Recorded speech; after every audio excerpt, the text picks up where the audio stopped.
Hi, everyone. Good evening. You're welcome to another interesting session this Friday. So this is week 2, and I'm excited that we've come to the fourth quarter, second week. And today we have amazing guests that would be listening to our presentations and also giving comments to them and answering our questions. As you know, my name is Juliana Imam, and this is JIIPCC Mentorship and Internship Program. We are welcome, and I would like to thank everyone for joining us. I can see that Mr. Christian is here already, and I'm sure that, yes, Mr. Davidson too is also here. So thank you. Our mentors are here already. So I'll just go straight to read about who we are, and we'll be going into the presentations immediately. Okay, so about the program, JIIPCC Mentorship and Internship Program is a quarterly intellectual property mentorship program for law students, young lawyers, and intellectual property enthusiasts across Africa. Mentees are afforded the opportunity to access valuable intellectual property advice, training, network, mentorship, internship, discussion forums, industry updates, and resource materials from experienced IP mentors. This program seeks to encourage continuous intellectual property training, development, and evolution in Nigeria, Africa, and around the world. Our hashtag is JIIPCC. You can watch our videos by searching for JIIPCC on YouTube or Facebook. Our objectives: 1, to provide easy access to intellectual property guidance, training, and resource materials for students, young lawyers, and IP enthusiasts in Africa, to facilitate dialogue and network among experienced and less experienced intellectual property practitioners and stakeholders, to transform mentees into intellectual property mentors and leaders for the next generation of mentees, and 4, to facilitate further intellectual property mentorship, internship, scholarships, and IP-related job placements for mentees. Recently, we have been seeing that people are beginning to reach out to get some of the mentees to work for them as virtual interns, virtual assistants. Somebody reached out to me from the UK and all that. So these are some of the things that are beginning to come, and we are excited about it because we know that this is also an opportunity, not just for knowledge transfer, networking, but also for career growth. So I'd like to thank everyone for joining us today. Quickly, we'll be going to our presentations. Today's topic is IP and business. And I'm excited because when I went through the presentations, I saw that the teams really worked hard to make sure that they come up with beautiful and intelligent presentations. So we'll be going to the presentations now. Let's hear from Group 1. Who is presenting for Group 1? Are you ready?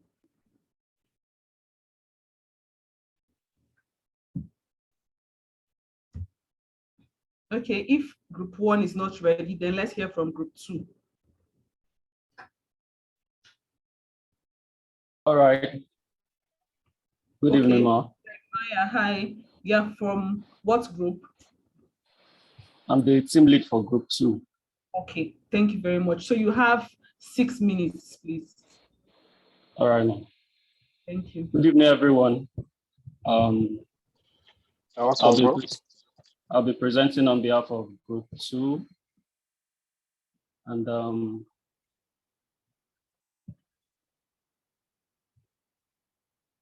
the topic for this week is intellectual property for business. Our group is to discuss how patents affect businesses and meaning and advantages of IP management. So we'll be looking at patents. We discussed patent last week, benefits of patents, limitation, IP management, advantages of IP management, recommendation, conclusion, and okay.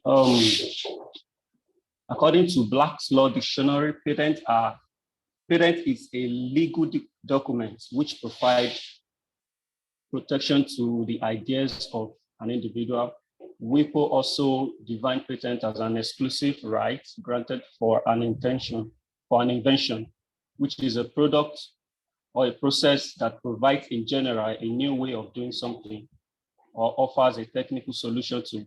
So I believe we've understood what patent means. So I want to proceed very fast. So benefits of patents. Patents are for the purpose of protecting inventors and innovators from unfair competition, breach, and also rewarding their efforts. Patents impact business at all levels in various ways.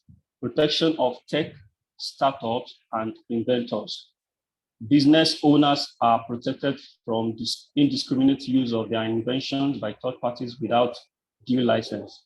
This will help the startup business sustain the ideas and scale their growth. So the illustration in this slide is saying that there's no way you would have protected your invention and there will not be smile on your faces because you are rest assured that the law is on your side. So we continue in the benefits, protection, promoting innovation and creativity. New innovators and creators will be confident to express their ideas, knowing that they have legal protections against unfair competition. The more invention there are, the more growth there will be in the economy. Also, encouraging business growth by protecting against breach and unfair competition will grow faster. Where this is in place, where this is not in place, many businesses will be stagnated and could eventually wind up. So we'll continue also that the benefit of patents brings partnership and joint venture. Patents also encourage partnership and joint venture between businesses locally and internationally. The law ensures adherence to the terms of agreement, including the use of invention. So we say a business that has a legal protection will grow faster to carve a niche for itself. In some countries, businesses are given tax exemption on certain ventures. Registration of invention patent could be a prerequisite for qualifying for such exemption. So we'll move to the limitation. Patent covers only a limited scope of protection. It's only the aspect of the invention patented that can be enforced against the third parties. Patents are territorial in nature. They cannot be enforced internally. Therefore, for any invention to enjoy protection in any country, it must be registered there. Several components of the product may be required to be registered under different aspects of IP. A patent can only cover the inventive effort and not designed for instance. So we move to IP management. We say IP, intellectual property, has become an increasingly important asset for today's businesses. Its management has thus become a major necessity to this business. IP management, otherwise known as IP strategies, is a strategy for managing a company's IP rights portfolio. So we say it focuses on identification of IP assets, on protection of IP assets, and maintenance of IP assets. So we will look at advantages of the IP management. IP management is a requisite factor for every business, for it creates a solid intellectual heritage, which enhances its image and reputation in the business sector where it operates, and thus it turns ideas into profit-making assets. It enhances export opportunity for the business. It increases the corporate value of the business. We also say it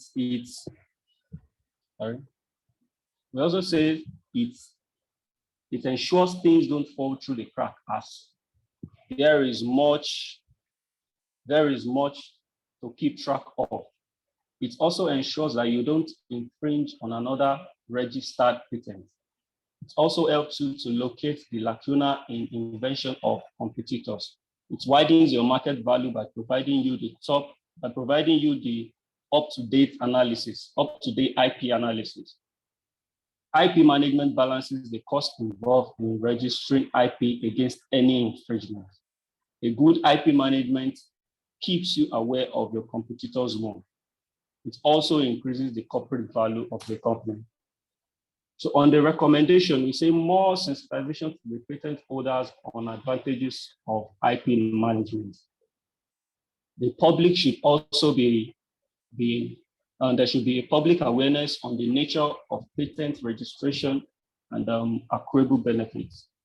Data of patent holders should be accessible so as to avoid possible infringement. And in conclusion, we say the purpose of this research is to identify the nature of intellectual property and how it is affecting the operations of business, especially in the right of a patent holder.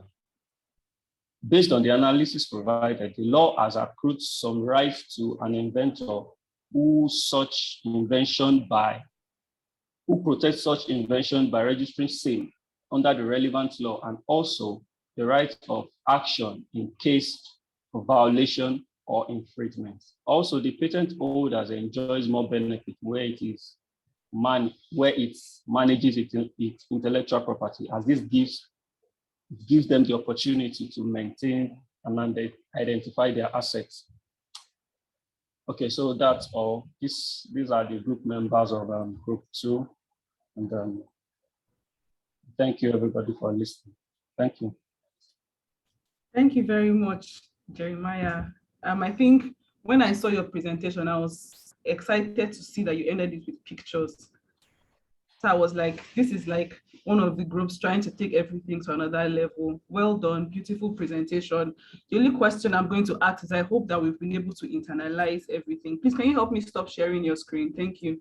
So I hope that we've been able to internalize the things that we've shared. So thank you very much, Jeremiah. Thank you, group 2. I appreciate it. So, okay, so let's hear from group 1 if they are ready.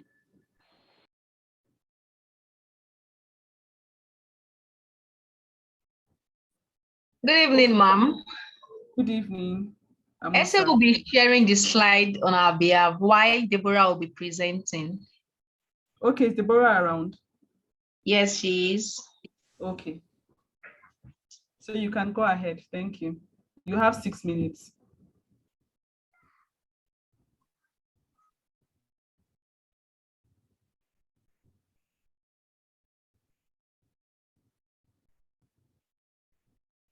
Deborah, I think you can start explaining, talking about it, preamble and all that while we wait for Isohe.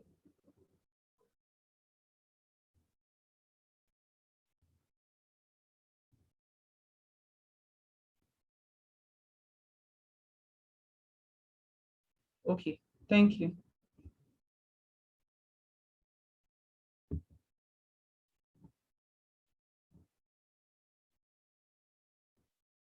Deborah, please unmute yourself.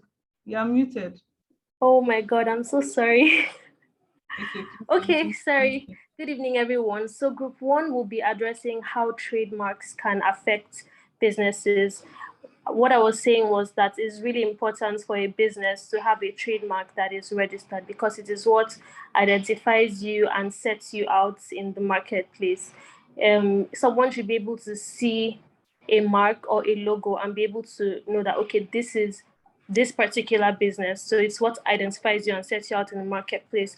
So what is a trademark? So it's basically a sign, logo. It could be words. It could be a word. It could be a phrase. That's the group of words that identifies the source of a product or service. Section 67 of the Trademark Act also defines the trademark. So characteristics of a trademark, like I said, it could be a word, a phrase, a symbol, or a logo. On your way to and from work, you probably drove past dozens of trademarks, but you didn't take notes. We have Mercedes-Benz, the car you're driving, the company has a trademark. You pass Cold Stone, you ordered food from a restaurant, they all have trademarks, and then it's what they use to set out their, brand in the marketplace. Not every mark, word, or logo may qualify for trademark protections, it must pass through the spectrum of distinctiveness. So to be able, for your brand name to be able to qualify as a trademark, it needs to be distinct, and this is a requirement of the Trademark Act. So the next question that is begged is, okay, so how can I achieve distinctiveness? Like, how can I ensure that my brand name is distinct? So this is what we have coined as the spectrum of distinctiveness. Yes. Hello. So sorry. Yes, this is what we have described as the spectrum of distinctiveness. So the first thing is to notice that your distinctiveness could be inherent or acquired. Now I'll explain what we mean by inherent distinctiveness. So the best way you can have a phrase or a trademark that is inherently distinctive is when you invent the word. So that's when we go to fanciful or coined trademarks. Examples of fanciful and coined trademarks are maybe marks like Kodak, Sony. This is where you actually make up the word. So it will be very difficult for you to see the same mark. Sorry, can everyone hear me? Yes. Okay. Yes, we can hear you loud and clear. That you will see the same word out there in the marketplace because you actually came up with the word. So that such a mark is likely to be inherently distinctive. Acquired distinctiveness happens when maybe the word is most likely generic, but because of its consistent use and people have come to identify your brand or your product or service with that particular word, that is acquired distinctiveness. So other things you need to also look out for when, like businesses have to look out for when deciding the trademark that they want to go by is also arbitrariness. Arbitrariness is basically when the word or phrase has nothing to do with the brand. So it could be like a general word, for example, like the Apple products that we use. Apple is a fruit, but it has absolutely nothing to do with their products or service, right? So that is an example of an arbitrary word. So that will most likely be accepted when you're applying for your trademark. Your trademark should not be descriptive, meaning that it should not describe the service or products that you are trying to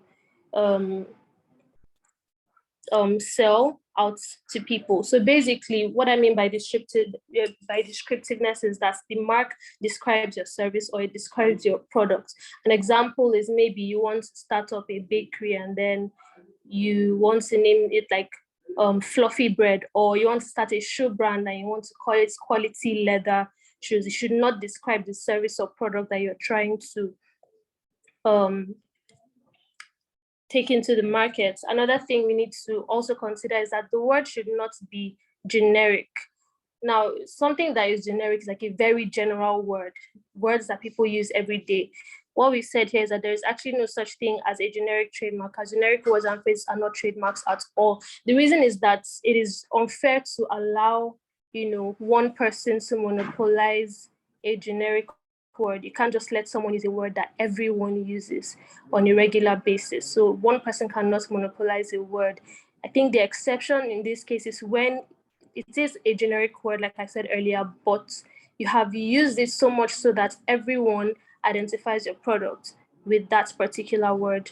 I think a likely example would be Windows software. Windows is like a normal word, right? But when you hear Windows, you just know that it has to do with Microsoft. So certification and collective marks. Hold on. A certification mark is a mark that shows that a product or service, in respect of which they are used, possesses certain qualities or meets certain standards. It is a mark used by a person other than its owner. An example is the Standard Organization of Nigeria logo used on beverages. Then for collective marks, is a mark or a symbol that is used to identify and distinguish between the goods or services of members of a particular organization, this mark can only be used by members of that organization. An example is the Nigerian Bar Association logo. So let's quickly go to trademark infringement. It's basically the unauthorized use of a trademark or a service mark in a manner that is likely to cause confusion, deception, or mistake about the source of the goods and or services. So this is basically when you have a mark that is already registered and then you now notice that someone out there is using your mark or something similar, or a mark that is likely to deceive other people. Now, what can a business do when it notices that its mark is being appropriated by someone in an unauthorized way? You can first of all start with a cease and desist letter. Because our trademark system is not so advanced, it would have been easier if there was a public system where people could. What we have is trademark journals that are published physically. So most people do not really follow or buy trademarks journals, whenever they are produced. So it's unlikely that you will notice that someone has registered a mark that is very similar to your mark. If there was a system whereby people could be notified, maybe like an online system, that way you can oppose it before it even gets accepted. But when because the system is not so developed, like we have to face this challenge of going out there and seeing someone using something very similar to your mark. So you can start with a cease and desist letter. You can bring an action for trademark infringement as well if the person refuses to cease and desist using your mark.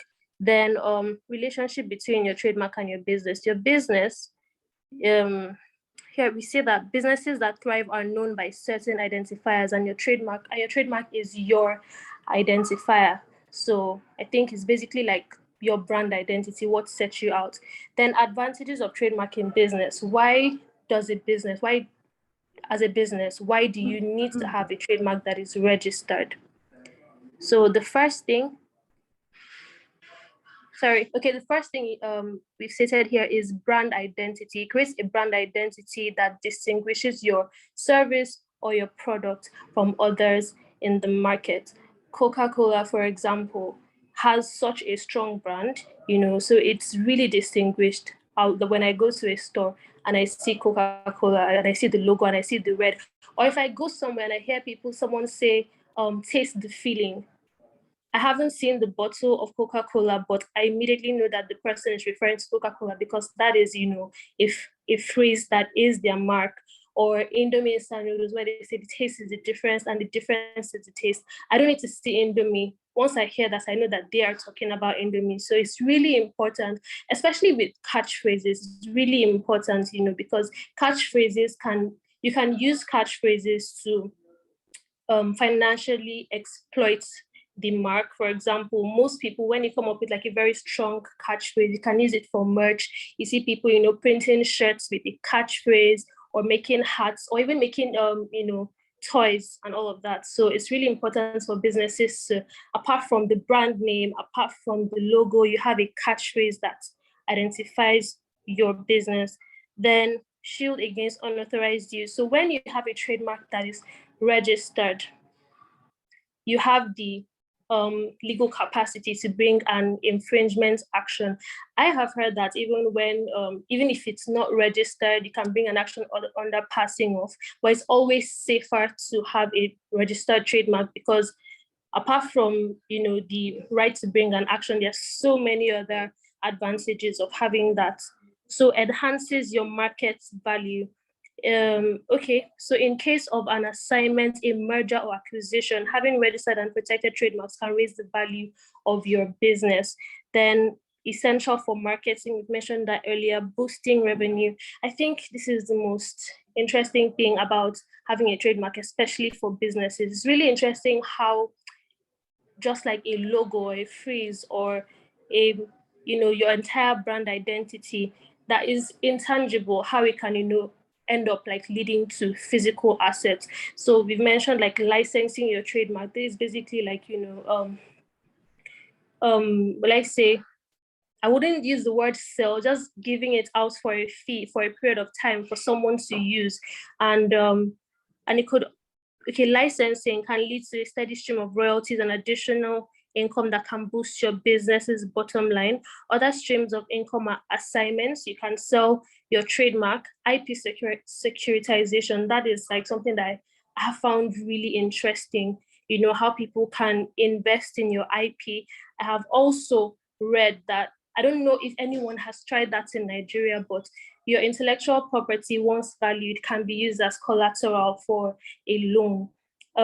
We have, I think something interesting that I've also learned recently is how, you know, online platforms can also like use algorithms to protect their IP, which will end up, you know, leading to more revenue for them. A typical example is Netflix.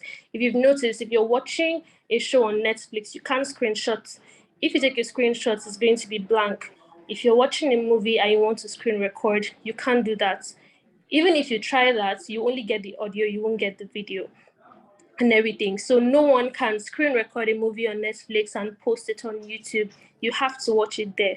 You can't go anywhere. So that, you know, leads to more revenue for them. So how trademark can affect... Please help us start rounding up. But you're doing very sorry. All right. So how trademark can affect your business. So basically we've mentioned competitiveness in the marketplace. It can help you gain global advantage and all of that. Then trademark exploitation. So briefly, trademark exploitation stems from the fact that trademarks are territorial. So you only have trademark protection in the country where you have registered your trademark. So if you want to think about, you know, expanding your business into other territories, especially in the social media age, as people market their products in, you know, on a worldwide or a global stage, you have to think about registering your trademarks in other countries, and which will lead us to how can you do that? So how can a business enjoy protection outside its jurisdiction? So we have like regional routes or international routes. So the regional routes, we have OAP, that's the Organization of African de la, it's French. It's French. I think that's for French African countries. And then we also have ARIPO. We also have the EU, European, that's the European Union Intellectual Property Office. So a single application can give you protection in countries that are signatories to the agreements. So signatories to the regional agreements. So if you want protection within Africa, you go for ARIPO. French speaking, you go for OAP, and then in the EU, you go for EU IPO. And then we have the international route as well, where a single application gives you protection in up to 105 countries via the Madrid system. Then briefly, problems entrepreneurs face with trademark registration: inability to conduct a search online. While you can apply online, you cannot conduct searches online currently. Bureaucracy at the registry. Sometimes it takes a really, really long time to get your trademark certificates. And then we also have globalization. You find out that because of how the system is, you might end up having a mark registered and realize that someone has something very similar and registered it prior to your own mark. So recommendations for entrepreneurs: making your startup brand a valuable, intangible asset starts with having a trademark strategy. This should finally align with your business's goals and risks. Early in the game, big brand or small brand, always consult an IP lawyer or a law firm to help with IP portfolio assessment and IP monetization. Thank you very much. Thank you very much, Debbie. Thank you for the presentation. I enjoyed it. And I also like the fact that your group used logos and pictorial representation for their slides. And I also think that you were able to internalize the presentation. So beautiful. Let's go to group 3.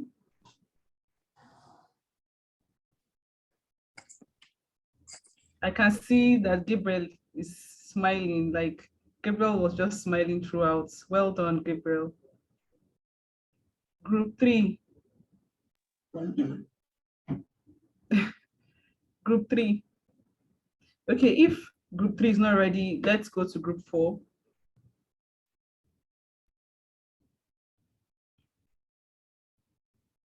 Yeah. Group 3.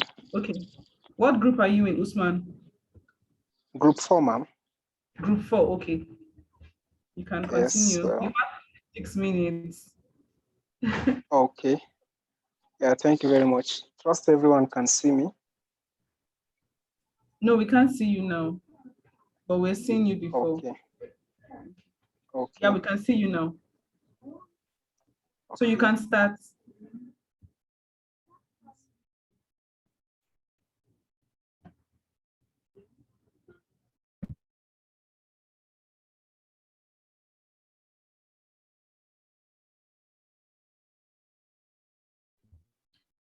I think you can start giving an intro while you're waiting for the person that is sharing the screen to do that. Usman.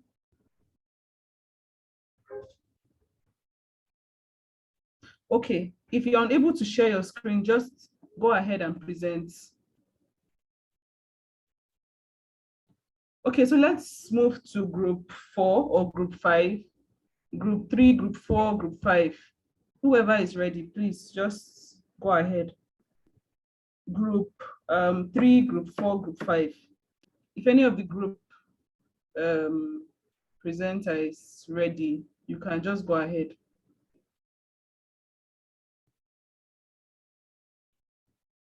Who is present? Okay, who is the group leader for group 3 and who is the group leader for group 5?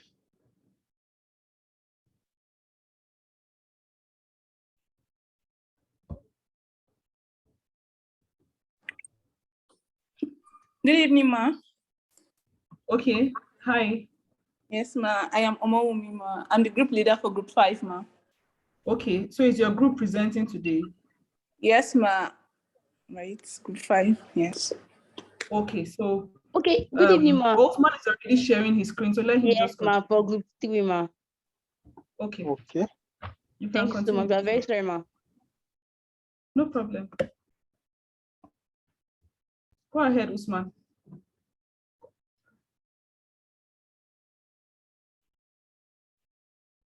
You are muted. And you've stopped sharing your screen. Yes, I'm trying to. Okay, I can So see your today we are screen. talking about IP and business. So, and we'll be focusing on two aspects under this particular topic, and they're how industrial design affects businesses and the importance of IP licensing. So to start with, I would like to talk about the how industrial design affects businesses. And here, so firstly, I'll start with the definition of industrial design. So industrial design is an aspect of an intellectual property which focuses on the appearance of a product, resulting from features such as the lines or colors of the product or its ornamentation. And it also seeks to protect the ornamental, aesthetic, and outward appearance of a product as against patents, which deals with the functionality of a product.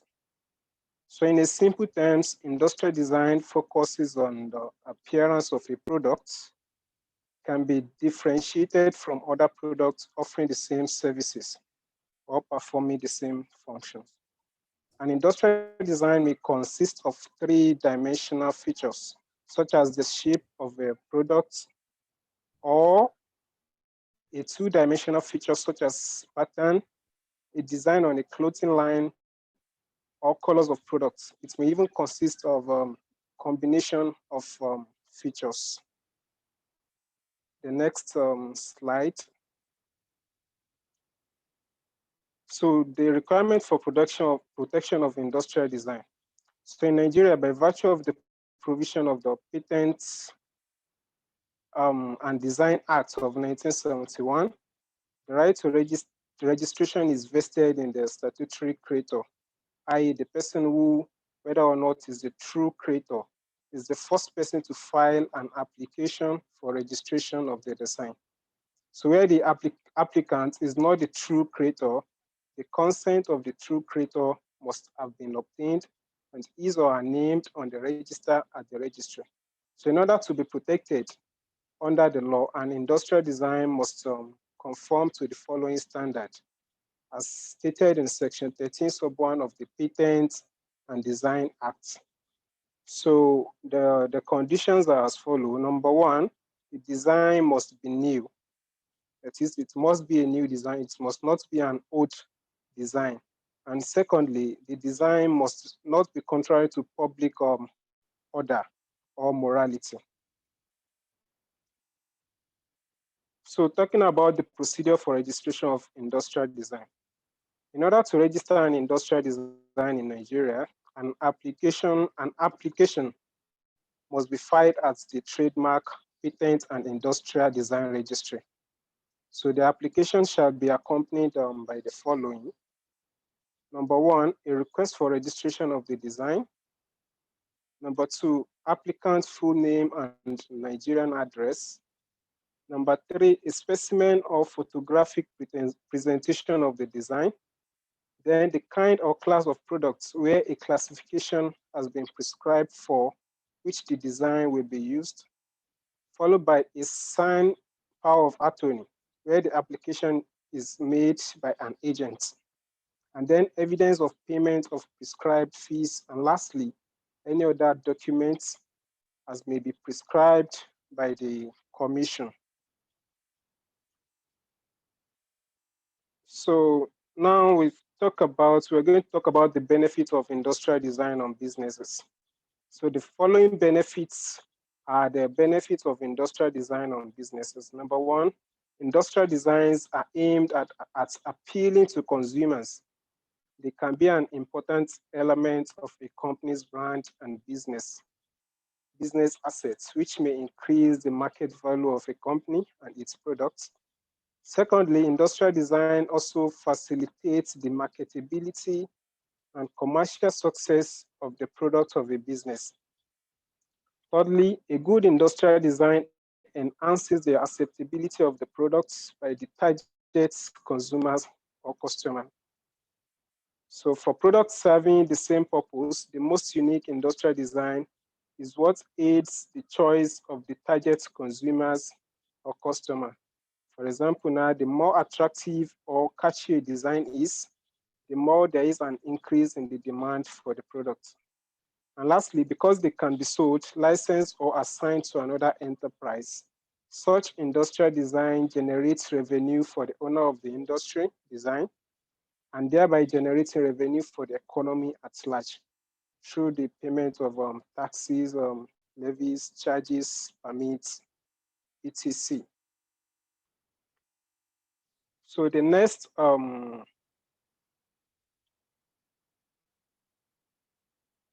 here is the negative impact of industrial design on businesses. So the following are the negative impact of industrial design on businesses. Firstly, loss of revenue where the industrial design is not appealing. So businesses tend to lose revenue where the industrial design is not good enough for public consumption. So secondly, it breeds competition between producers of similar products. So there is unhealthy competition between producers of similar products. So and thirdly, which cost associated with creating an appealing and attractive industrial design. In order to get a very attractive industrial design, so it's cost a lot. It costs a lot. So the next here, we're talking about the importance of IP licensing. And under this heading, we'll be talking about what is IP licensing, importance of IP licensing, and the disadvantages of IP licensing.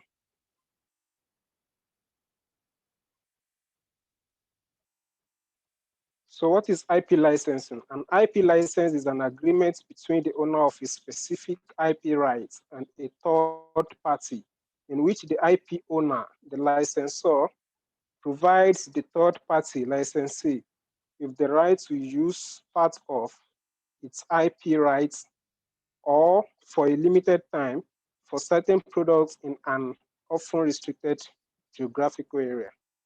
So it is essentially giving another person the right to use your intellectual property, which can be anything from your trademark, your copyrights, your patents, your know-how, formulas, and other processes and things you have created for a specific reason and for a set period of time.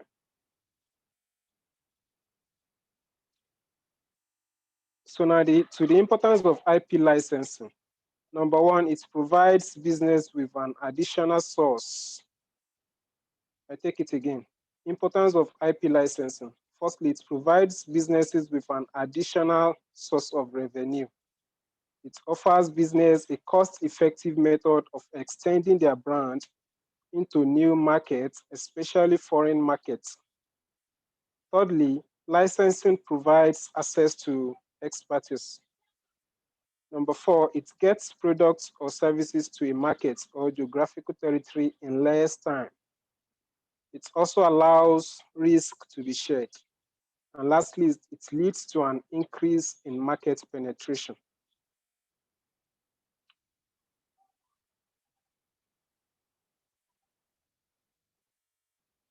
So the next on our slide is sorry.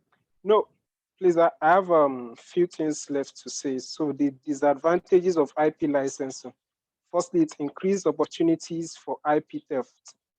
So IP can be stolen by another person. Number two, it could damage the reputation of the parties involved. Thirdly, it is not a guarantee for revenue. And lastly, it creates added competition in the marketplace. So to the last section of our slide, by way of conclusion, the importance of IP licensing abounds. However, its disadvantages as well should not be overlooked. So the advantages and disadvantages of IP licensing can be managed when both parties conduct a thorough due diligence before entering into an agreement. A licensing agreement can be beneficial because both parties get the chance to earn profit and can also be detrimental where a license is overextended or one of the parties acts in bad faith. So thank you for listening. This is our presentation. Thank you very much, Usman and Sadiq. Thank you for being very calm in your presentation, which is good. So you have tried.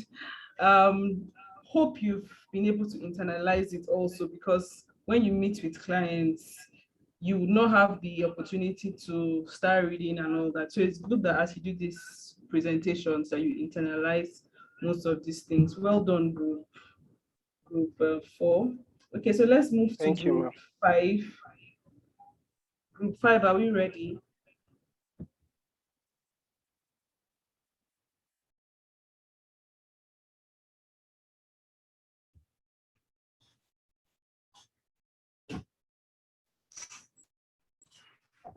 Who is presenting for group 5?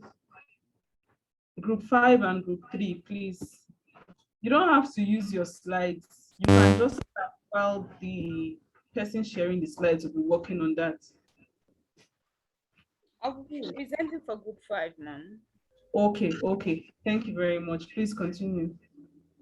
I'm presenting for group 5, ma'am. Okay. Please continue. Thank you very much, Tai.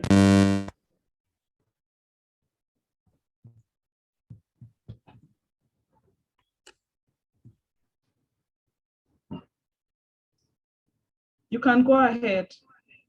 Okay.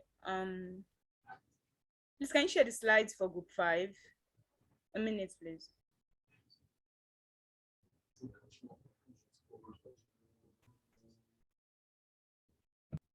Mommy, please, can you share the slides for group 5?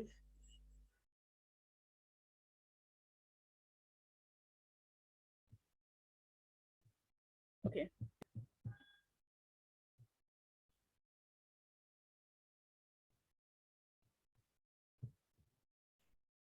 So if you can give me a minute. Okay, if Taye is not ready, that's for group 5. Can the person for group 3 start? No problem. Group 3 is ready, ma'am. Okay, please continue. Please, can I go on now, ma'am? Okay, Taye, sorry, Sakirat. Taye, please. Who is sharing the screen for your group? Yes, I'm the one presenting. Someone was supposed to share the slides, but I'm not seeing anyone. So I'll share it from here. Okay, is the person ready, or do you want to just go ahead? Yeah, can I just go ahead from here? I'll look at it from here. Okay. I'm really sorry. Okay, it's about that. fine. What's your topic?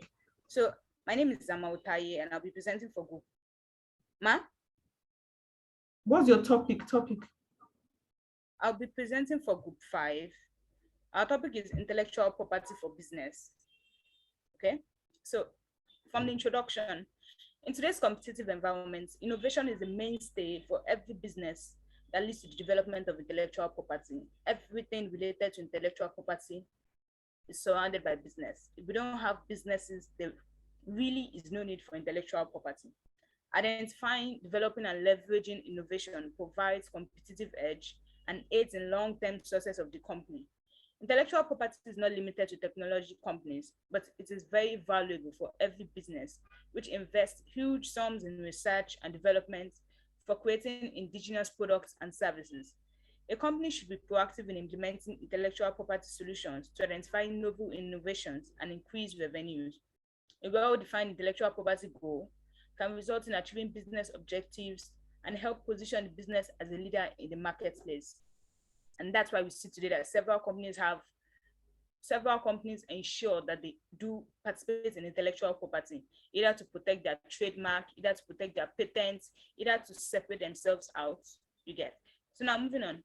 With growth in business revenues, the intellectual property strategy can include protecting the unique aspects of the assets and foster innovations to explore new geographies. This can be achieved through licensing or joint ventures to create novel solutions that satisfy the unmet needs in the market. A company must evaluate its existing intellectual property to determine whether it is in line with business objectives.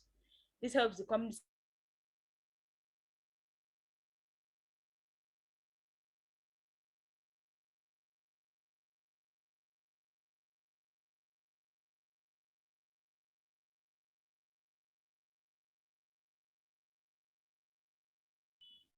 Hello? Hello? Yes, please go on, Taye. I'm really sorry about that. I was thrown out. Sorry about that. Hello, can anyone hear me? Yes.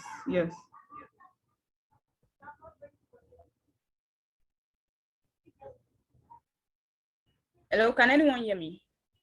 Yes, I can hear you. You can continue. We can hear you. Hello.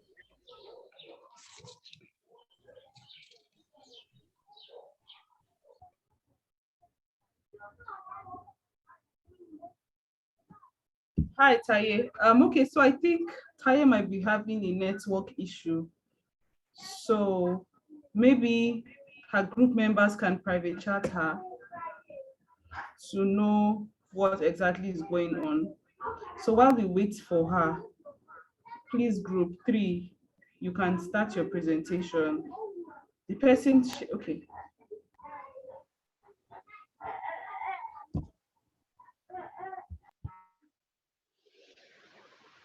Okay.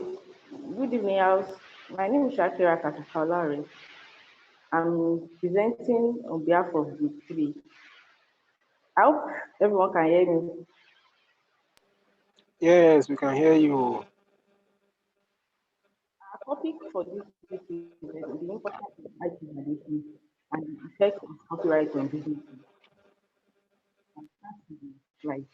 To start with, we want to talk about the scope of IP valuation. And IP valuation is the evaluation process of the fair market value of intellectual property assets, which helps to determine the value of IP and the business as a whole. IP valuation is also a process. IP valuation is also a process used to evaluate the arms learns the value of IP assets and used for calculating the accurate valuation of the business. IP valuation also helps in strategic decision making as well as negotiation tactics. Now, I'll go to IP valuation methods. There are primarily two approaches to IP to value intellectual property. We have income method and the market method. The income method of IP valuation is based on future projected cash flows related to the intellectual property, while the market method is based on observations of actual third-party transactions of comparable intellectual property to determine a market price. And the most reliable method of the two, among the two, is one that is fair to both parties in the IP transactions and also defendable in case questions arise. So I'll go to the importance of IP valuation transaction. Before conducting negotiations for licensing in or out of IP, a thorough understanding of the value of the IP assets ensures a more informed negotiation and decision making on the terms and conditions of the proposed license. In sale or purchase of IP assets, it is pertinent to know the value of the IP asset, especially in price determination. Also, in a merger and acquisition, valuation of IP assets of the target company significantly affects the final purchase price. And in devising ways to optimize cash to be paid by a company, IP assets, amongst others, require valuation.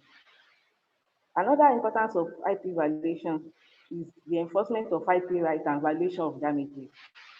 Knowledge of the value of an IP asset influences the decision about the strategy to be used when it is infringed upon. IP valuation plays a role in deciding whether to pursue the infringement in a court of law or through alternative dispute resolution mechanism, that's through ADR. In the event of a successful infringement prosecution, IP valuation influences the assessment of damages. Another importance of IP valuation is internal use. In consideration of research and development, the value of potential IP assets may be a key factor in decision making. Also, IP valuation helps in budgeting and resource allocation decisions. In subsequent audits, the review of an IP portfolio is an opportunity to identify whose value, for example, has decreased significantly. Again, IP valuation helps in investor relations of listed companies.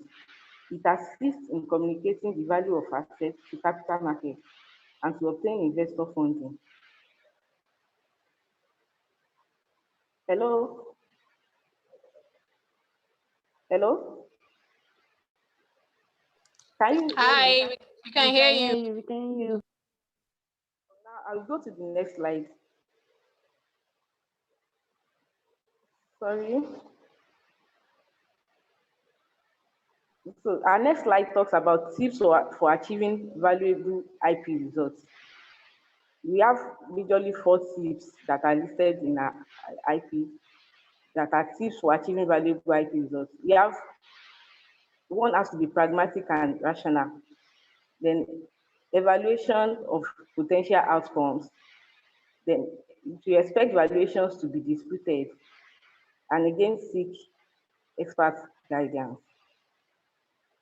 So we go to the second arm of our topic, which has to do with the scope of copyright in relation to businesses.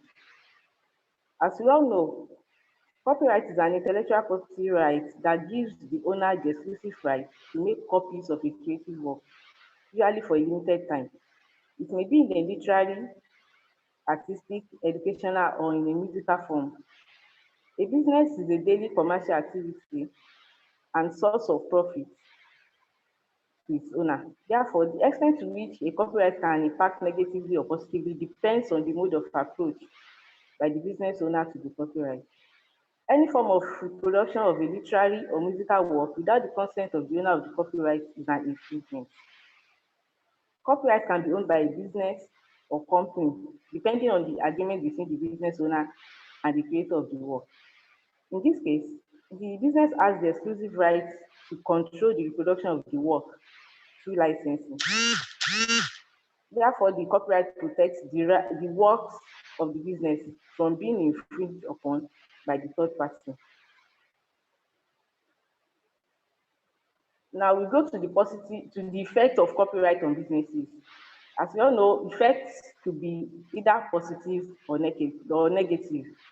So copyright also has its positive effect and negative effect on businesses. So I will start with the positive effect.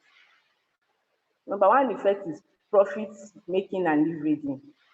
As small businesses thrive on innovation, a copyright gives the creator of a work the exclusive rights for production and profit. Secondly, it gives security in the sense that a copyright is granted to the creator of an original work upon authorship. The creator needs not to be officially registered. A copyright transcends beyond the death of the author, usually 70 years. Another positive effect of copyright on businesses is creative works protection. Copyright protects the creative work of an author. Copyright enables the protection of creative work from use by competitors and third parties. The next is the negative effect of copyright. Copyright mostly has negative effects on small and medium-sized enterprises. The major negative effects of copyright on businesses are additional expenses. Registration of copyright pushes a copyright owner to more expenses as it requires payment of nominal fees and filing of registration applications. And this, no doubt, adds to the cost of running a small business. Also, the copyright can be beneficial to the author, though, but regardless of the benefits, copyright also causes problems for business owners seeking to use existing works, especially small businesses that do not enter into an agreement with the author to exploit their work. Another negative effect of copyright is in respect of lawsuits. Copyrights have the potential to result in costly lawsuits that can hurt small businesses. Even if successfully defended, it constitutes a waste of time and money that would have been invested in growing such businesses. In conclusion, an understanding of intellectual property helps businesses become more competitive and the management of IP-related use. So we have come to the end of our presentation for this week. So thank you very much. Thank you very much, Sakirat. Thank you for the presentation. Thank you also for the time management. The last thing I heard was copyright registration and lawsuit and all that. Well, I don't think copyright is expensive. That's a registration. And hope we know that copyright is automatic once it's put in a fixed form, so it doesn't have to be registered, but the notification of the government and all that is also important, but I understand what you're trying to explain. Thank you very much, Sakirat. So is Taye ready to round up her presentation? Is she with us?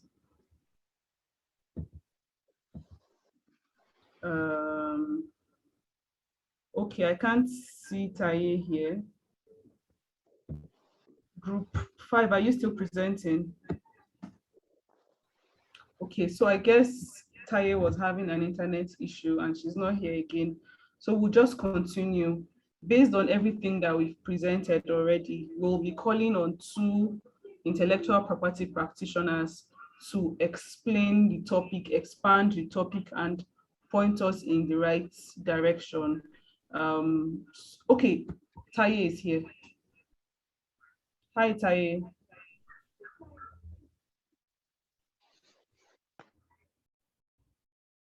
Hello, Taye, can you hear me? Yes, I can hear you, ma'am.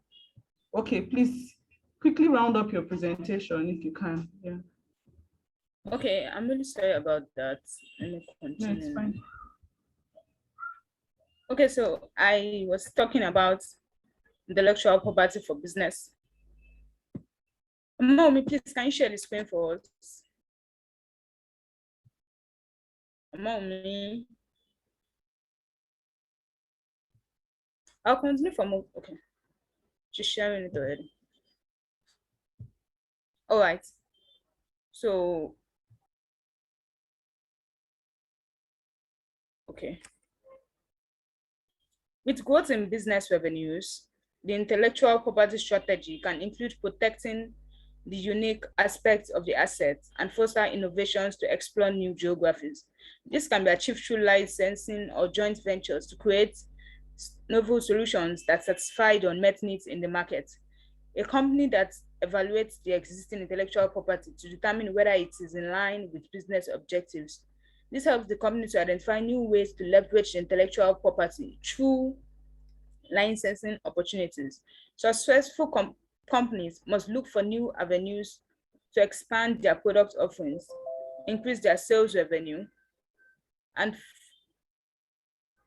foray into new markets.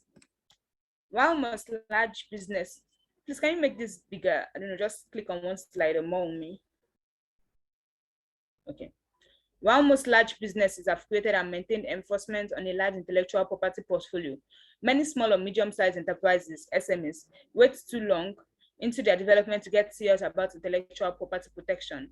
And this we can say is because they are just starting up. They are small businesses, and most times it takes a while before they actually begin to think about intellectual property.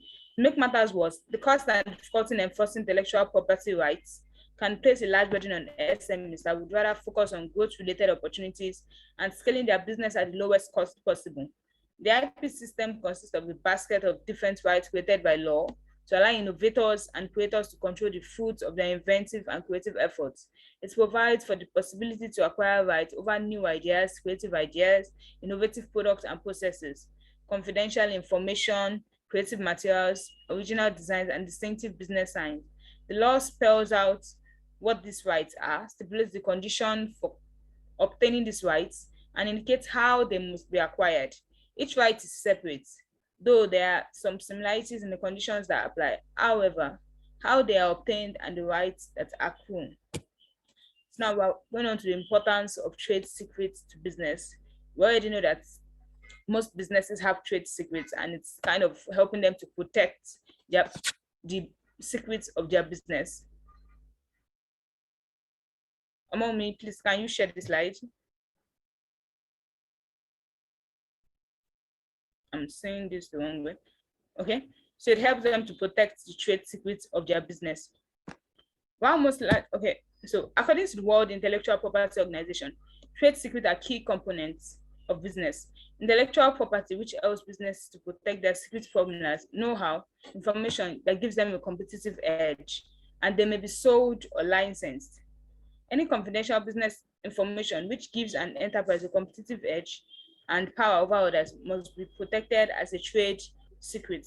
For information to qualify as trade secrets, it must be, number one, commercially valuable because it's a secret, known only to a limited group of persons, and subject to reasonable steps taken by the rightful holder of the information to keep it secret, including the use of confidentiality agreements for business partners and employees. Okay, next slide. A trade secret can be anything of value to your company that is unique and not known to persons outside your company. For example, in Coca-Cola, the formula for producing Coca-Cola drink is a trade secret that Coca-Cola will not allow to leave the company. So that's why only few people will know this trade secret, and they have to protect it. Trade secrets protect confidential business information that generally provides a competitive edge to its owner. If you have a trade secret that you want to protect, it must be kept a secret. Trade secrets are lost once the secret breach becomes public knowledge. Such disclosure can be made in a variety of ways, including by employees or licenses, by theft, or even by a general failure of the company to keep secrecy measures in place. Once lost, the protection is gone forever. Trade secret protection will last as long as it is kept secret, unlike patent protection, which is limited to a maximum of 20 years. To maintain the secrecy of a trade secret, it is imperative to keep it a secret. So now we know the difference between trade secret and patent protection. For patent protection, you have limited to a maximum of 20 years, and for trade secrets, once it is known by the public or outside, it's no longer a trade secret. The unauthorized acquisition, use, or disclosure of such trade secrets in a manner contrary to honest commercial practices by others is regarded as an unfair practice and a violation of the trade secrets protection. Trade secrets could include technical information, commercial information, advertising strategies, formulas, recipes, source code, business practice or processes, customer and supplier list, etc. The legal protection of trade secrets form part of the general concept of protection against unfair competition. And whether trade secret protection is violated or not depends on the circumstances of each individual case. In general, unfair practices in respect of secret information include industrial or commercial espionage, breach of contract, and breach of confidence. Basically, protecting your trade secrets is a way for you to protect against unfair competition. You have something that sets you apart from others, you don't disclose it, and then use that to your own benefits.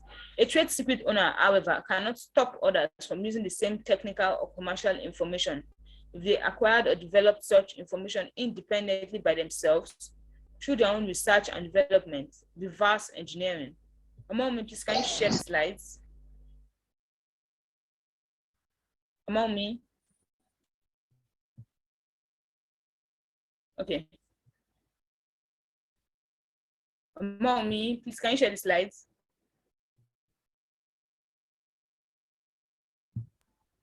We can see the slides.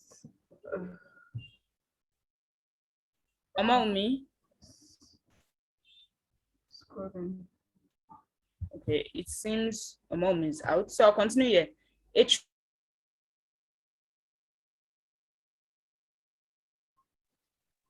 I'm actually sharing the slides. Can't see them. Can you see them? I can see the slides, although it has moved now to you are sharing the screen. Okay, but I can see among me, please, can you hear me? Yes, I can hear you. Among me. I can see the slides. Well, I think it's Taye's network because I can see the slides from my end. Yes. sorry for the technical issue here. Okay, I'll continue from here. A trade secret owner, however, cannot stop others from using the same technical or commercial information. If they acquired or developed such information independently by themselves through their own research and development, reverse engineering or market analysis, etc. Since trade secrets are not made public, unlike patents, they do not provide defensive protection as being prior art. For example, if the specific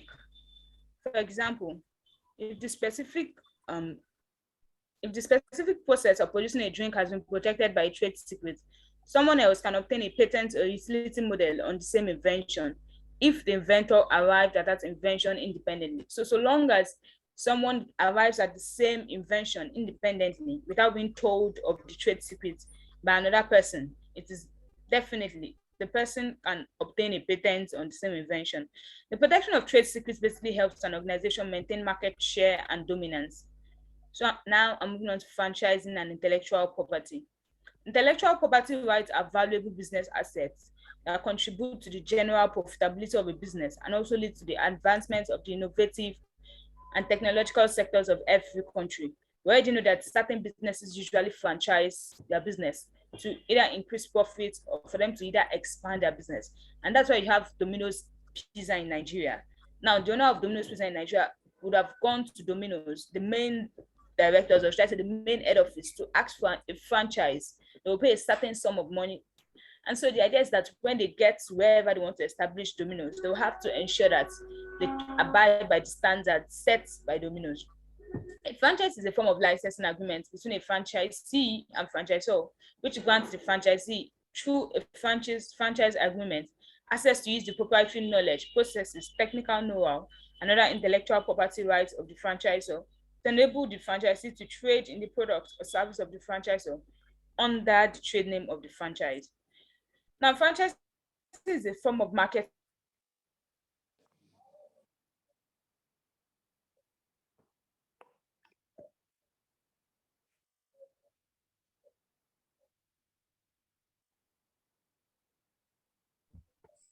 Okay. Can we hear her? Or is the internet? Yes, I'm really sorry about that. So Okay. moving on. Franchising is a form of marketing and distribution in which the owner of a business system, the franchisor, grants to an individual or group of individuals, the franchisee, the right to run a business, sell a product, or provide a service using the franchisor's business system.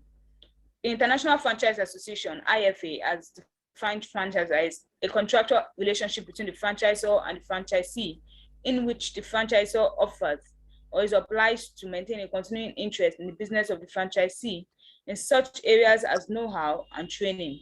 When the franchisee operates under a common trade name, format, or procedure owned by or controlled by the franchisor, and in which the franchisee has made or will make a substantial capital investment in his own business from his own resources.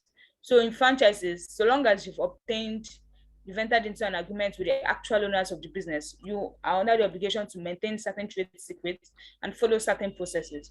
In a franchise agreement, several intellectual property rights are exploited, since the transfer of those intangible rights appear to be the crux of franchise arrangement. These rights include trademarks, trade secrets, patents, copyright, etc. Franchisees are given the permission to use the franchisor's trademarks, and identifying marks under specified guidelines. A franchise is a mutually beneficial relationship between the franchisor and franchisee. The franchisor seeks to expand his business and brand name beyond its territorial borders, while the franchisee, on the other hand, seeks profitable return by exploiting the existing brand reputation of the franchisor while remitting fees to the franchisor.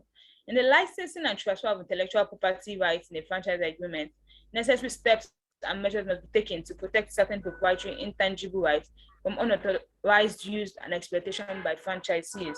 Now, as much as franchising might seem like a very good idea, at times it usually spoils the reputation of the main business. For example, now,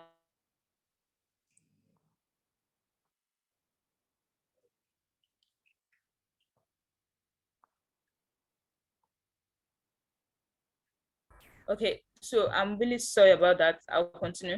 Okay, I did say that certain businesses usually franchise, and that's why the franchise, so that they can exploit the brand name of the company and make profits in their own country. You get. So in the licensing and transfer of intellectual property rights in the franchise arrangement, necessary steps and measures must be taken to protect certain proprietary intangible rights from unauthorized use and exploitation by franchises. The franchisors have a general duty of brand reputation management of the franchise, especially as it relates to the way the franchise business is run.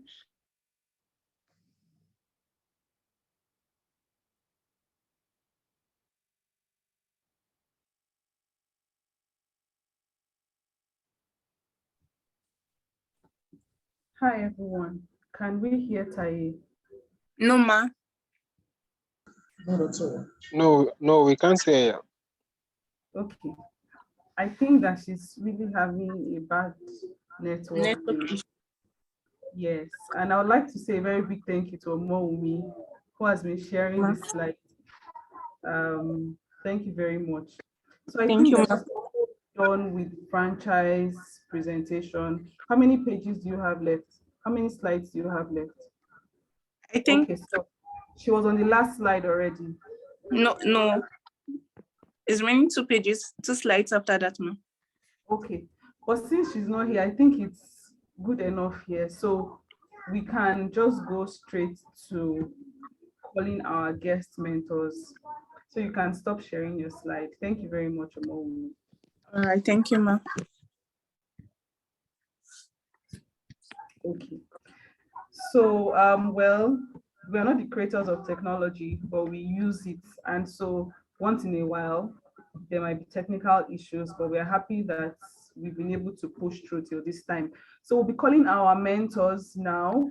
Before we call them, I would like to say that Gobir, Pelumi, Grace, Ibrahim, and Victoria, they are not here and they are not taking permission. So in case they are here, but they are named with something else, please try and private chat me so I'll know that you are here with us. And then I would also like to acknowledge the presence of Regina. Thank you very much for joining us. So I'll be reading out the questions that the mentees have dropped. And after reading out the questions, I'll call the mentors so that they can comment on the presentations, on the topic, and answer as many questions as they want to. So I'll just read out the questions. We have them in the chat box, so the mentors can also refer to them here. Taye, thank you for coming back. You were already at the second to the end slide, second to the last slide. Would you like to round up, or we can just continue? Okay, I'll continue since that's the conclusion. I'm really sorry about the network. Okay, so let me move to the conclusion. From the above, it is evident that owning intellectual property helps you protect from others using something identical or similar to your creation, brand, or product, and can also create new sources of revenue should you desire to license your goods or services out to third parties. Confidential business information is by its very nature secret and remains protected from unauthorized access as long as systems have been put in place to maintain the secrecy. Intellectual property rights are the main stock in trade in a franchise. They avail franchisors an opportunity of business expansion while simultaneously making profits through the collection of fees or royal payments from their franchise. Now, the nature of the franchise exposes the franchisor to a high risk of possible misappropriation of its trade secrets, misuse of its brand reputation, goodwill, and other intellectual property rights. And that's why you see a business that's been franchised running at a very low standard compared to the company, the franchisor, yes, that gave him the right to do so. So when you enter into a franchise agreement, they usually ensure that there's strict compliance with certain legal rules so that they won't tarnish their image. There are very crucial provisions that must be inserted in a franchise agreement to ensure that the IPRs of the franchisor are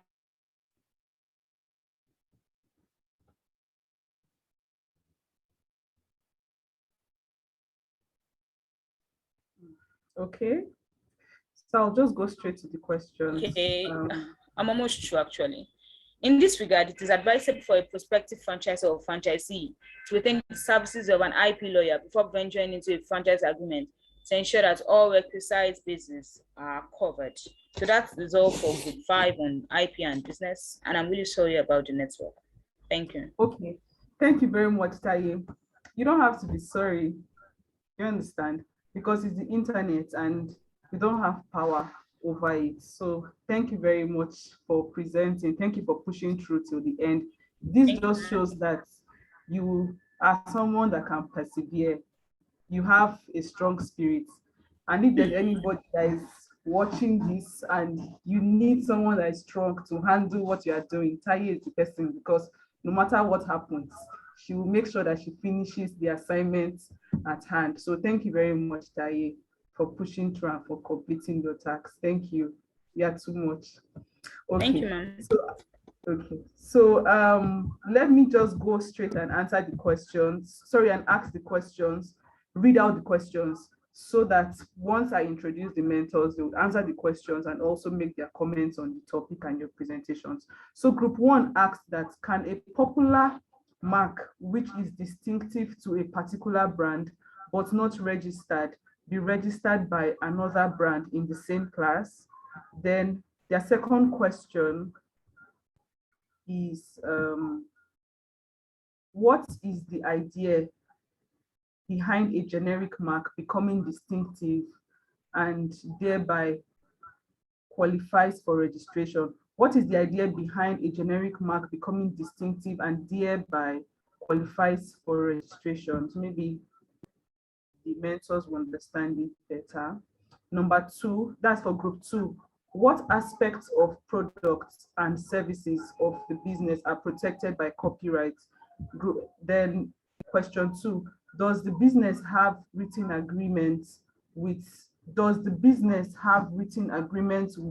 its employees and contractors that clearly assign IP created by the individuals to the business and provide for the maintenance of confidential information and trade secrets? So I'm thinking maybe they're asking, should a business have written agreements or something like that? And then number 3, do any of the employees or contractors have contractual obligations to a former employer that might relate to the IP being developed in the business. So I'm trying to understand this question. Do any of the employees or contractors have contractual obligation to a former employer that might relate to the IP being developed in the business? And then group 3 is asking, how often should one value IP assets due to economic fluctuations? And since, okay, so the second question is, since copyrights are automatic, can it be protected without it being registered? Group 4 asked, what is the meaning of 3-dimensional and 2-dimensional? I think that has to do with industrial design. And how is a graphic design different from industrial design? And group 5 is asking, what is the extent to which an employee of a company, what is the extent at which an employee of a company can be restrained from disclosing the company's trade secrets? I know they are made to enter into agreements such as confidentiality agreements, but I came across a statement that although they are restrained from disclosing, they cannot be restrained from making ends meet through their experiences. I would like an explanation on that. Okay, so I'll go ahead to read out the profiles of our mentors for today so that they can make their comments. Please hold on. Okay, so we'll just hear first from Mr. Christian, and after him, we'll hear from Mr. Davidson. Mr. Christian Aniku is a graduate of law from the University of Nigeria, where he obtained his LLB in 2014. He thereafter proceeded to the Nigerian Law School, Abuja, from where he graduated in 2015 and obtained the Council of Legal Education Qualifying Certificate, EL. He was called to the Nigerian Bar in 2015. Christian obtained his Master of Law degree, LLM, with a concentration in LLM in IP and Technology Law, cum laude from the University of Illinois, Urbana-Champaign, USA, in 2021. Christian has acquired many certifications from several IP courses, including the Harvard Law School Copyright X program, WIPO Advanced International Certificate course on IP Panorama, etc. Christian's work experience spans through his experience as a litigation attorney, IP associate at Aluku Anoyebode Lagos office, research assistant to the head of IP department, University of Nigeria, as well as research assistant to 4 judicial officers. Christian in his current position, Christian in his current position as an IP associate at Aluku Anoyebode manages the IP portfolio of several multinationals and render bespoke IP management advisory to clients. He specializes in brand protection and anti-counterfeiting action. Christian has authored and published several articles on IP-related topics, both on international and local platforms. Christian is a member of several national and international groups and associations, including the Nigerian Bar Association, the American Bar Association, Intellectual Property Law Association of Nigeria, International Trademark Association, Inter, NBASBL IP Committee, Anti-Counterfeiting Collaboration, among others. He was recently appointed as a member of the Geographical Indication Committee of Inter. You're welcome, Mr. Christian. We're excited to have you.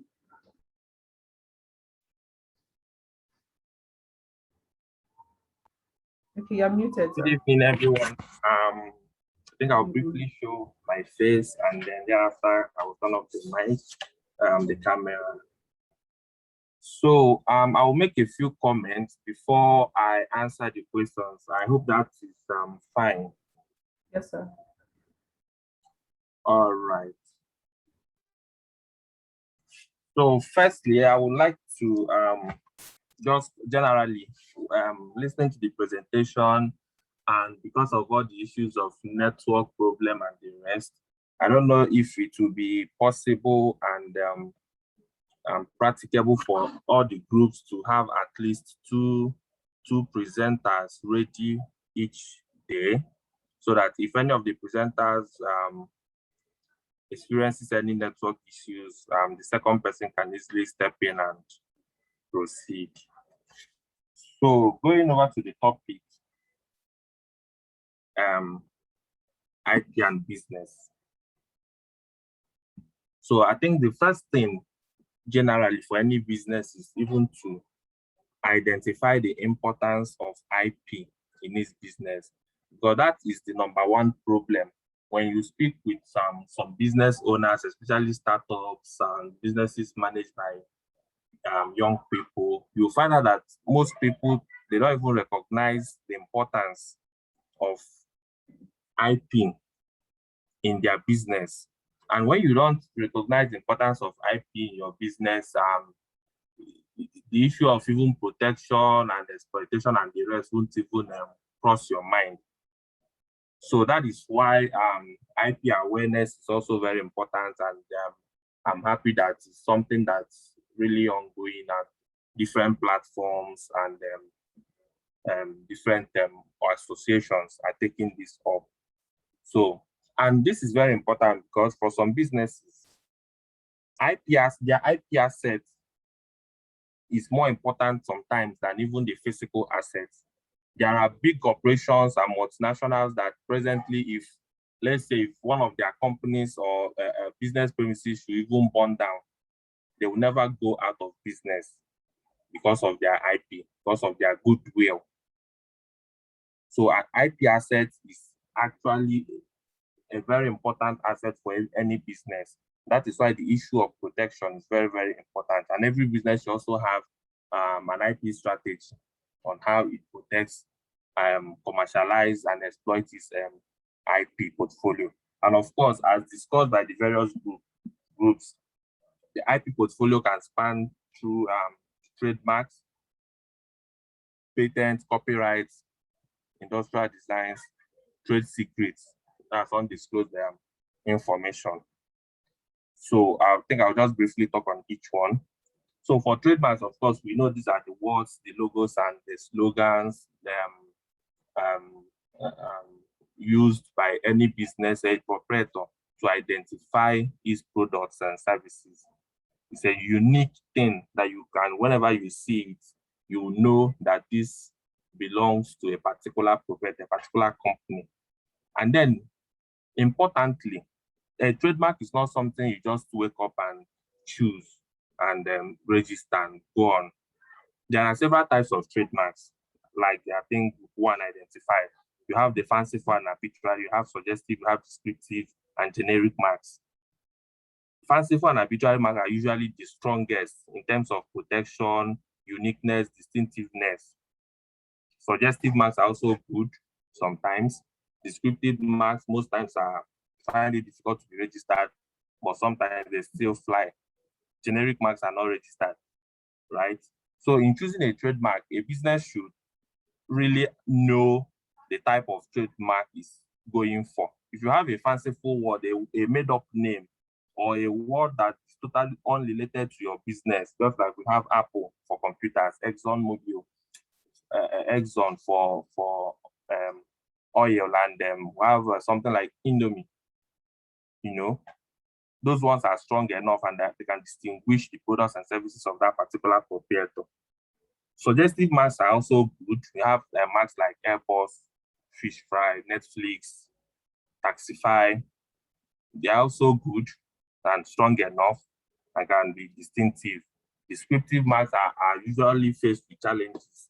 So one of the challenges that you have when you make a wrong choice of trademark is if you choose a mark that is descriptive, even if you succeeded in registering it the first time, there is every likelihood that at a time in your business, some years after, some people may come after you you find out that, like, if you use a particular word in your trademark and your mark is now known for that thing. And so many other people now try to start using that same thing because you use the descriptive mark. Yeah, to an extent, you can stop other people. If you try too much, some others can even now proceed against you to declare that your mark a generic mark so that everybody can feel free to use it. So it's always important to choose a very strong trademark for your product. And again, if you have a new product, an entirely new product, maybe something that has never been in the market, and you have a trademark for it, also try to create a secondary name for that product so that your mark cannot will not easily be generic. So if you have, let's say, for example, when noodles started in Nigeria and Indomie started it, and let's say before then there was no company or anything producing noodles. So Indomie, they now came up with noodles, and of course their trademark is Indomie, and they're just calling it Indomie without any secondary name like the noodles, Indomie noodles. You'll find out that people will associate that product with the trademark. And what that means is that even when subsequent companies and businesses start coming up, people will still associate that product with the initial trademark that they know, which will finally or over time lead to that trademark being declared generic. There are so many trademarks that we know, or there are so many words that we use today that we don't even know that they were once trademarks of some companies before, which have now been declared generic. When you have something like telephone bag, biro, escalator, all those things they were at the time trademarks, and they all became generic over time through use. Then again, when you have identified your IP, then of course registration becomes important. For some marks, let's start with trademarks. For some of them, even if you don't register, you can still have some protection under common law when you have sufficient use. But when it comes to infringement, or when it comes to you going against a third party, you find out that if you have a registered trademark, it's easier for you to enforce when you're suing for an infringement of your trademark than when you are suing a third party for passing off of an unregistered trademark. So that makes it important for you to try and register your mark. And then again, for patent, for example, when you have an invention, a new product, a new process for doing something, and you don't register it, and probably you go ahead to commercialize or market, don't be surprised that somebody else will use that your invention without your consent and will not be liable to you. But when you register and you have your patent right, you can proceed against any third party that infringes on your rights. And for some businesses, especially small businesses that will need investors and the rest, you will need to convince the investor to invest in your company so that you can probably commercialize your invention, your patent. Even if you have not registered, try as much as possible before you disclose any of those invention or your new products, have a non-disclosure agreement with the inventor. So non-disclosure agreement does not apply to only your employees. It also applies to business partners and other third parties that you may have reasons to discuss your invention or IP with. And for patents also, we know under the Act, it is something, you can only register a product or a process that is new. So when you start using the product without registering it, the product can be said to have fallen into the prior art, the state of art, which is the knowledge, everything that existed before you came up with that your product.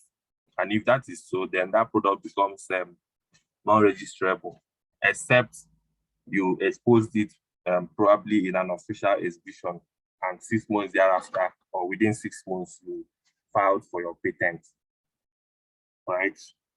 And I also heard during the presentations, repeatedly talking about the expensive, the cost of registering IP. Personally, I would say registering your IP, especially trademarks, patents, and the rest in Nigeria is not even as expensive as other countries when you compare prices and the costs you have in other jurisdictions. Whether that it's not that expensive, probably will depend on who is helping you and the rest. And the bureaucracy, the slow nature, the delay and everything, it's not even, it's bad, but I would say that's not the worst in the continent. There are countries that are even worse. So registration is, you can't run away from registration of your IP because of the cost. It's not that expensive. A very important aspect again is IP portfolio management. So it doesn't end in just registering your trademarks and your patents and then you go to sleep because you now have a certificate or something. No, you do your portfolio management. You will know all those IP rights for patent, for example, last for 20 years from date of application. And then you also need to be paying annuities every year. Designs will last for 5 years in the first instance, then you can renew for another 5 years twice. You also be paying annuities for trademarks to last for 7 years in the first instance, then 14 years thereafter when you renew. So you have to keep tabs on all these things to know when you are supposed to file your renewals, even when you are supposed to even abandon your mark. Sometimes some companies that own patents can, at the time, they say, okay, they are no longer interested in maintaining this patent, probably because they are no longer using it or anything. They abandon it instead of paying for the maintenance of the mark. So IP portfolio management is very important. You have to keep your registrations and your IP rights alive and subsisting, not when you now have, and because that's what we basically see. It's only when a client or a company has a case, somebody sue them or they want to sue somebody, they'll start running around for renewal of their trademark, renewal of this, looking for a certificate, checking for this. But if your IP portfolio management is, functional, you will know when all these things are due. You do your renewals when they are due, and you maintain your registration. And you even know when to, if you are about to expand into a foreign market, you know when to file your, let's say your trademark or patent for the registration in those new markets that you want to, exploit. And also when you have your adequate protection for your IP rights, you can exploit it comfortably through licensing. Some of the groups mention licensing, franchising, assignment. All those things are very good because they even add additional streams of income to the proprietor. But it's more effective when you have those marks registered, because you can't be licensing something that then you cannot even prove to the licensee that you have a right over, or that is even that the IP right is still in existence. So I think this will be my first few comments on the general topic. And then let me try and answer some of the questions asked. Sorry, how many minutes do I have? I think I've spent around. So you had like 10 minutes, which you've exhausted. I don't know if maybe, let me call Mr. Davidson to speak, then you answer the question. All right, that's fine. Thank you. Okay, sir. Thank you very much. Okay, so let me just quickly call our next guest mentor to also touch the topic before we start taking the questions, since we've already read the questions out. Please hold on. Okay, so Davidson Oturu is a partner at Alex, a full-service law firm with offices in Nigeria and Ghana, and heads its technology, media, telecommunications, innovation, and intellectual property practice groups. He is a member of the American Bar Association, the International Bar Association, the Chartered Management Institute, the International Technology Law Association, the International Trademark Association, Trademark Association, Inter, the UK Chartered Institute of Trademark Attorneys, the Intellectual Property Law Association, and the Chartered Institute of Arbitrators. He has been ranked by Legal 500, Who is Who Legal, Chambers and Partners, IP Stars, and the World Trademark Review 1000 as a leading technology and IP practitioner.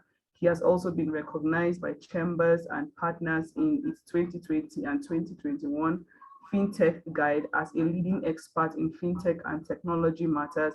He is the chairman of the Legislation and Regulation Committee for Middle East, Africa, and Asia at the Inter, and is also a member of its Africa Global Advisory Council. He's a member of the Securities and Exchange Commission Committee tasked with a roadmap for the use of FinTech in the capital market. He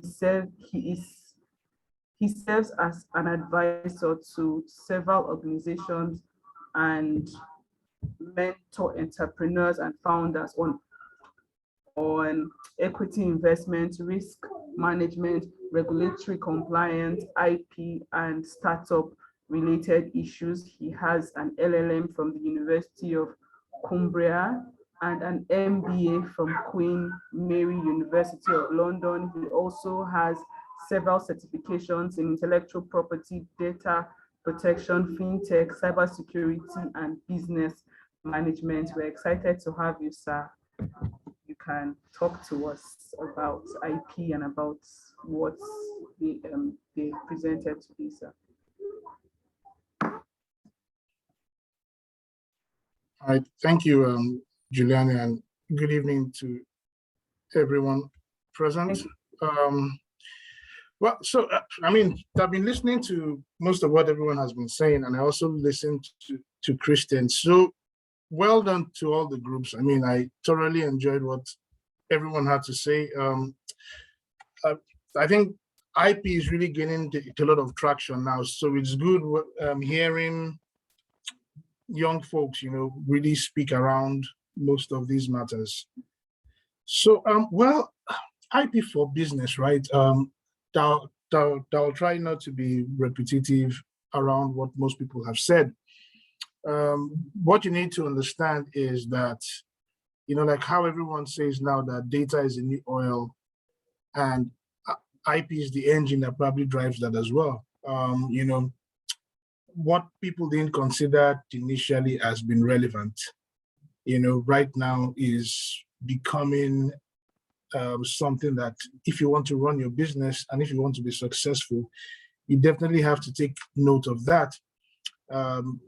There is hardly any M&A transaction that you'll be involved in now where intellectual property will not play a very big part, than a large chunk of what goes into, that transaction.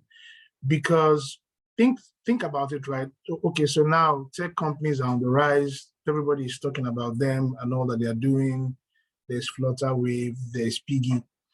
What they're leveraging on really, in fact, I would say, okay, well, let's start with the technology first, right? So they're building platforms or payment systems and all of that.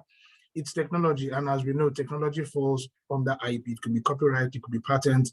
Most of them wouldn't even be patents because there really is nothing original around what they're doing. They're simply using existing platforms or technology and then slapping their own name on it. So some of them even use white label technology for all you know.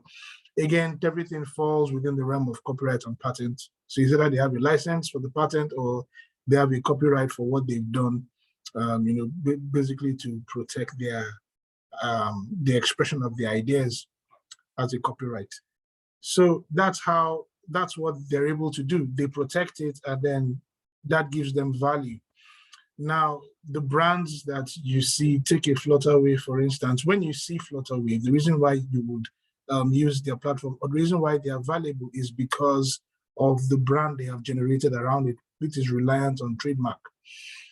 So you would realize that these tech companies need to leverage on IP. there's probably nothing else that they have. Kuda Bank recently, when they did a raise that took them to over $500 million valuation, folks started saying that they're the 7th most valuable bank in Nigeria. But if you look at what Kuda Bank has, I mean, number one, they're a digital bank, right? Which means basically they don't have branches. In fact, they have a microfinance bank license, which they're leveraging on. They have just one office where they work out of, and the rest of it is digital. So you want to open a bank account with them, you don't need to go to that single office they have. You simply download their app, set up in less than 20 minutes, you have a bank account and you're banking with them straight up. You know, so they don't have the overheads. Probably if they have I'm not sure they will have up to 200 employees, you know, all of that back end guys, most of them just making sure that the technology works. Compare that to a GTB that probably has branches in every state in Nigeria. Some states, they probably even have like 20 branches, and then they also in other parts of Africa. Their overheads are killing. They're paying for diesel, they're paying for fuel, they have cars, they have to fuel marketers to go around plucking everywhere, doing everything. Kuda Bank just works around the digital space to make things happen. So when you look at all of that, you realize that IP plays a role in how they leverage themselves, project themselves, and build value around what they do. And this applies to traditional businesses as well. Everybody needs to wake up to, or rather folks are beginning to wake up to the fact that if they don't protect their IP, then their businesses could probably be in jeopardy. Some M&A work that I've done when Chicken Republic was so there was actually like some acquisition, some arrangement and compromise. Their IP was actually valued at, I think was probably can't remember what I was, over $30 million, you know. And for me, it even came as a surprise because I didn't even know that they had that much valuable IP, right? You know, I mean, everybody just looks at Chicken Republic these days as, you know, but there's actually a lot of value behind that brand, you know, and you would see that consistently happening. Now, if they didn't have protection for the IP, or if so much premium wasn't placed on their IP for that acquisition that they were involved in, it would have been a very minimal fee that would have been looked at for what they would be entitled to. You know, so this is just to put it within context. For startups in particular, most times they are starting out with zero valuation, so they have absolutely nothing. The only thing that they probably just have is their IP. So it's either they have expression of ideas, you know, they're thinking of, oh, I will create this, I'll create that, you know, so they decide to get a copyright, they get the trademark. That's all that they have, you know. They just have ideas, they have absolutely nothing. However, if they have valuable ideas that have been expressed, you know, in a fixed medium or is protected in one of the IP forms, then they now leverage on that, they exploit it, you know, they build through that, and then eventually, hopefully, they find investors who will probably help them out with seed funding, and then they move from there, and then everybody starts to do funding rounds.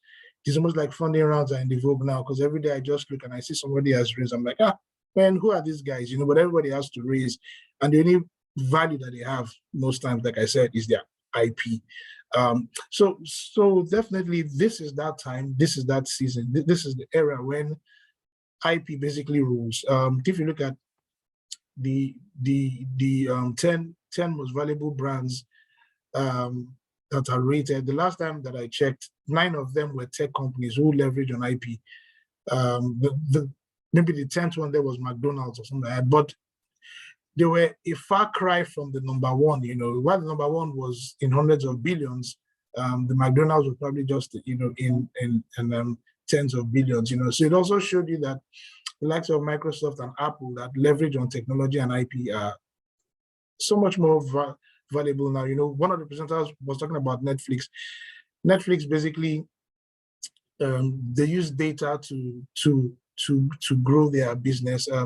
They're simply scraping off data and you know, looking at people's viewing patterns, creating content and all of that. But they're actually more valuable than mobile, more valuable than Chevron, and even more valuable than Disney with all the assets all over the place. And how many employees does Netflix have? You know, but they're leveraging on IP. they're leveraging on technology, and that's the future really. So IP for business really, you just need to be able to understand that having the proper IP portfolio management is crucial. Understanding when to exploit your IP is also very crucial too. People have IP that they register, but exploiting is a completely different ballgame for that. And you exploit it by creating visibility around your brand, protecting it jealously, and also projecting it. So I will stop there because I know that there's still quite some discussions to have as the evening progresses. Thank you, Juliana. Thank you very much, sir. There's just so much knowledge coming from the guest mentors, and I'm excited that I'm listening to them because I'm also learning a lot. So let's go back to Mr. Christian. He can start answering some of the questions that he would like to answer, and then Mr. Davidson will also answer some of the questions. Before he starts, I would like to say thank you to Regina and to Mr. Folari for being with us. So over to you, Mr. Christian. Okay, so I'll quickly go through some of the questions. I think group one said, can a popular mark which is distinctive to a particular brand but not registered be registered by another brand in the same class? So generally, Nigeria is the first to file jurisdiction, right?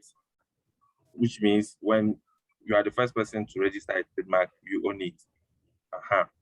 But in reality, there are some checks put in the Trademarks Act that can also.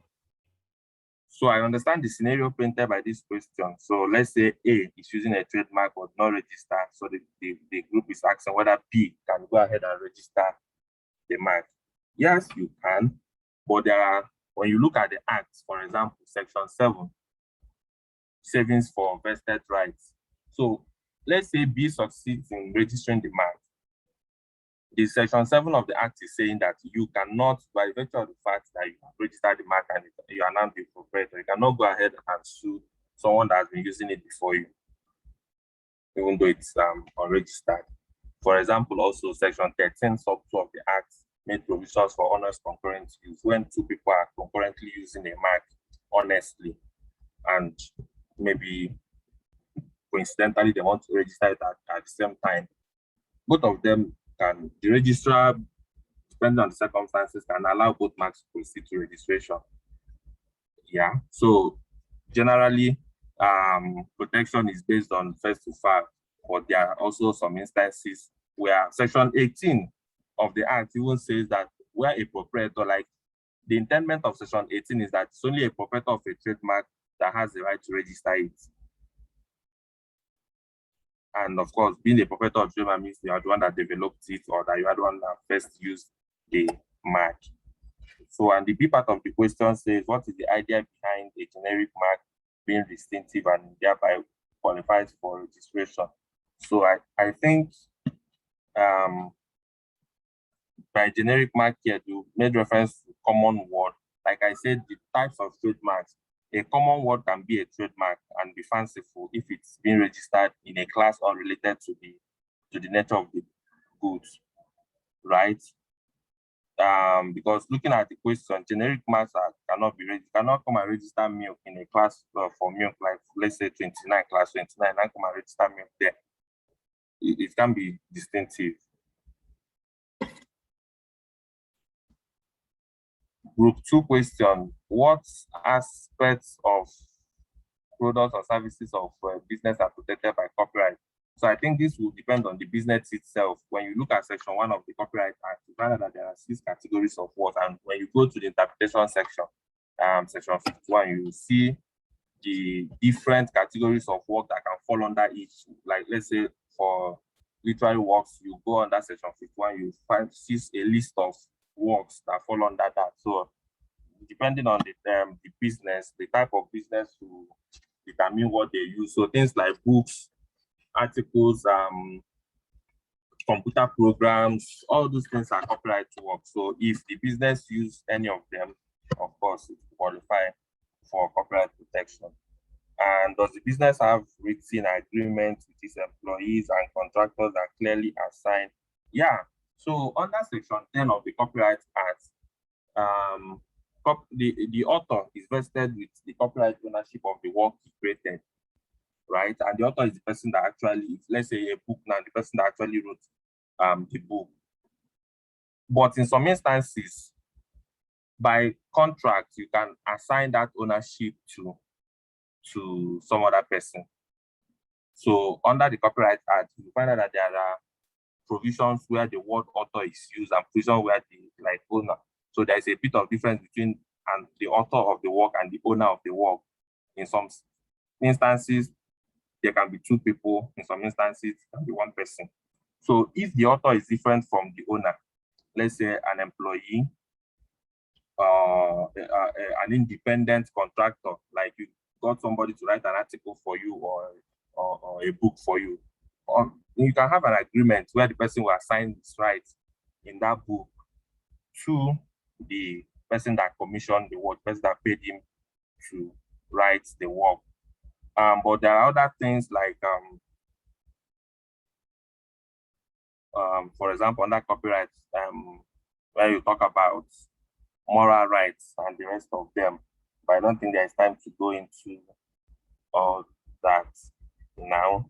Do any of the employees or contractors have contractual obligations to a former employer that might relate to the...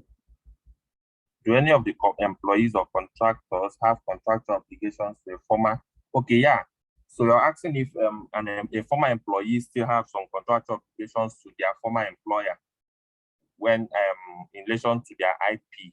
Yeah, depending on the contract. You find since some employment contract that will say all the confidential information or trade secrets that that you've been exposed to while you're working for us, you're not allowed to use it. In fact, some even go ahead to restrict the kind of employment you can take after leaving their firm. You know, some of those clauses sometimes also has also been interpreted as contracts in restraint of trade, which, depending on the circumstance, may be declared unlawful and then unenforceable, and sometimes may also be declared as reasonable. So, group 3 question: how often should one value IP assets? I think this will depend on what you want to do with the valuation. So generally, there are triggers. We call them triggers for IP valuation. So if you have, let's say you want to license your IP, or you want to do a franchise, or you want to even sell it, or maybe in a M&A, mergers and acquisition transaction. So it will usually depend on something, whether there is a transaction or whether you want to enforce. Maybe you are suing somebody and you're claiming damages, or even for internal use. Maybe if internally want to know which aspect of research and development to invest in and the rest of them, or other purposes, maybe when you're filing for insurance or bankruptcy or the rest of them. So usually there are triggers that would determine how often you can value your assets, you audit and value. Since copyrights are automatic, can it be protected without it being registered? Copyrights are automatic, therefore they are protected automatically. NCC, the Nigerian Copyright Commission, also has a notification scheme where you can voluntarily, if you want, also register your copyright. At least with that one, you have a certificate, because the automatic protection granted by the Copyright Act will not give you any certificate. Just like when you register your trademark, you have a certificate, designs and patent, you always have a certificate, but there's no certificate for copyright. But when you do the copyright notification through NCC, you will have at least a certificate. But that doesn't mean that it is compulsory. No, your work is protected by copyright once you've put in sufficient effort to create an original work and you've fixed it in a definite medium. That's what the Act says.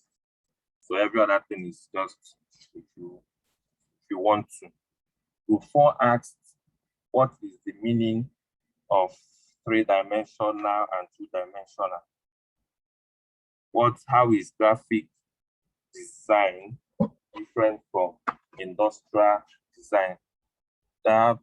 Two-dimensional shapes are flat surfaces, like just length and the width, square, rectangles, like all those kind of while three-dimensionals are like length, width, and that has depth, sphere, cylinder, cones, all those kind of shapes.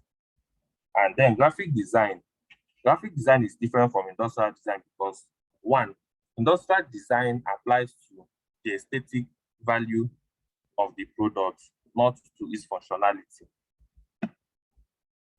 Graphic design, most and industrial designs are new. They are new designs, like something that is very new, like I only register as an industrial design. While on the other hand, graphic designs are just like a content, a visual content used to communicate messages. And most times this will fall under copyright, depending on the content, either an artistic work or a literary work under copyright, right? So these are basically the difference. So graphic design is just like an aspect, depending on the content, to fall under copyright, while industrial design is a design on its own, which has to be new and which is like a model or a pattern that you will use, you will multiply to apply to your product. So it cannot be a package, a product package, something like all this Coca-Cola contour bottle can be a carton used to package a product. That's industrial design. And then group 5, what is the extent at which an employee of a company can be restrained from disclosing the company's trade secret? So an employee can be restrained via contracts, right? An employee contract or a non-disclosure agreement. And normally when an employee is still in the employ of his employer, the duty not to disclose is usually high. Like it applies virtually to almost all confidential information that you are exposed to in the course of your employment. But most times when the person has left the employment, the duty will usually relate to trade secrets more often. And for the extent of restraint that you can give to the person will apply to, first, the contract will also determine what both parties have agreed on. And then again, there are things you cannot restrain. If somebody engages in reverse engineering to come up with a similar product or process like your own product, you can't stop him. If he engaged in an independent creation, probably he studied the product or the process and came up with his own method of achieving that same aim or similar thing. Or he did a marketing analysis and came up with his own document or something. You can't restrain all those ones.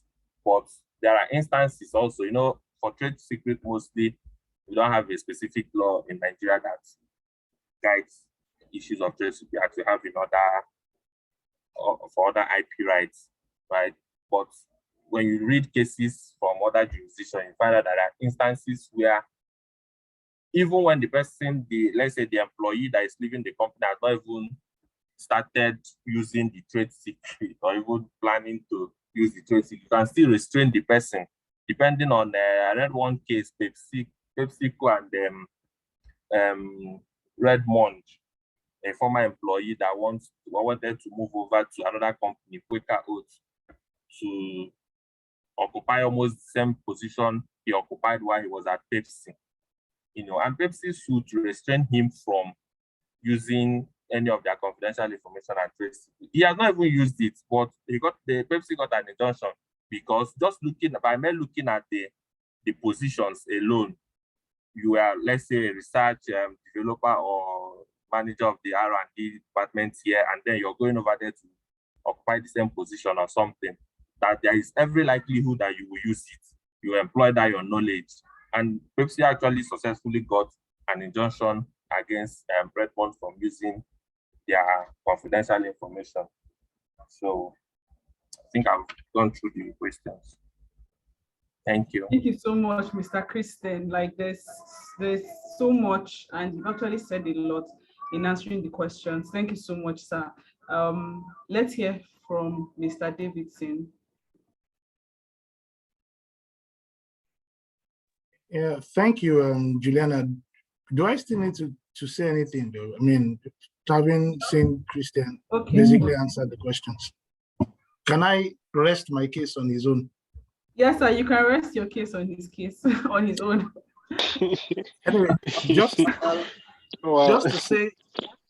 to say a few things, right? So I wouldn't respond to all the questions. I'll probably skip a few, just to add some layers to a few things. So the first question was, can a popular mark which is distinctive to a particular brand but not registered be registered by another brand in the same class? So if I understand that question correctly, the person is trying to find out whether an unregistered trademark, you know, can enjoy, which has sort of become distinctive, you know, to a particular brand but is unregistered. You know, can somebody else then use that mark, you know, and probably register it in order to enjoy protection? Well, the truth is, it's actually possible, right? And that's because when you register your mark with the trademarks registry, then you enjoy the level of protection. However, there are still ways to sort of either prevent that or to protect your brand at the end of the day. Most of us are familiar with the common law principle of passing off, right? Which is almost like trademark infringement, just that trademark infringement relates to when your brand is registered. So, you know, maybe Subway is a popular brand in the US, you know, and so, but there's no Subway in Nigeria now. So you decide that you want to register Subway in the same and do the same thing that they do. You know, Subway would actually be able to bring an action for passing off if they can, you know, show some certain criteria that you would find for passing off that, you know, that there's a level of distinctiveness that has been attached to the brand, that it's in a common field. You know, you're using a name, you're using it in the same class, you're using it as though it belongs to someone else, and then you've used that mark to actually deceive people, and it can actually cause injury or to affect the goodwill of the plaintiff's business. There's also something in the Trademarks Act, well, defensive marks, but there's the principle of famous and well-known trademarks, which is actually under TRIPS, and is recognized globally, whereby the registries can actually refuse to register a mark where it is considered to be famous and well-known. And if you look around different jurisdictions, you will see where it has been applied. There have been a few recent cases where the courts have actually said that famous and well-known marks should be taken note of. And I've filed one or two propositions around famous and well-known trademarks. I think one was successful, the other one was unsuccessful. But I can reference one that happened in South Africa where somebody registered McDonald's.